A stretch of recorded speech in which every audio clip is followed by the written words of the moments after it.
Monsieur Lahaye. Oui, Monsieur le Président, Monsieur le rapporteur, aujourd'hui, en France, pendant que la moitié de la population n'hérite pas ou très peu, le premier décile percevant même un héritage dit négatif, de 0,1% des héritiers les plus riches reçoit en moyenne 13 millions d'euros. Et ça a été dit précédemment, c'est équivalent à 180 fois l'héritage médian, selon les chiffres du Conseil d'analyse économique abondamment cités dans cette discussion.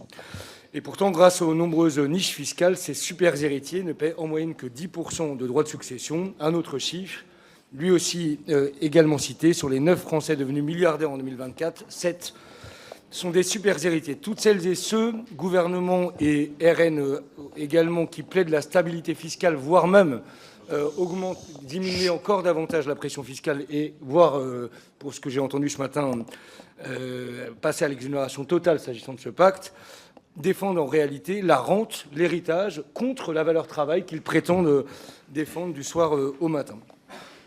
C'est d'autant plus embêtant que le gouvernement actuel nous invite à des efforts et pour combler un déficit public qu'il a lui-même généré, appelant à des efforts de l'ordre de 40 milliards d'euros cette année.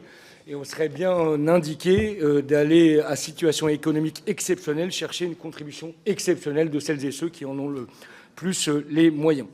Pour rappel, le rapport Oxfam à l'automne 2024 indiquait que pour les 30 prochaines années, ce sont plus de 160 milliards d'euros qui pourraient s'envoler en diverses exonérations fiscales via les différentes niches fiscales liées strictement à l'héritage et aux donations-successions.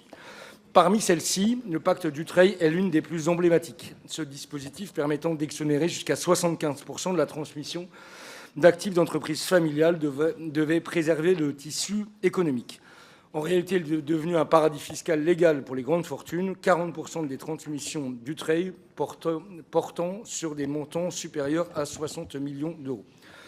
Le pacte Dutreil est aussi le symbole d'un système de niche fiscale lié à l'héritage opaque et injuste. Ça a été dit également, si son coût a été estimé à 500 millions d'euros, ce montant, cette estimation, est resté inchangé depuis maintenant 10 ans.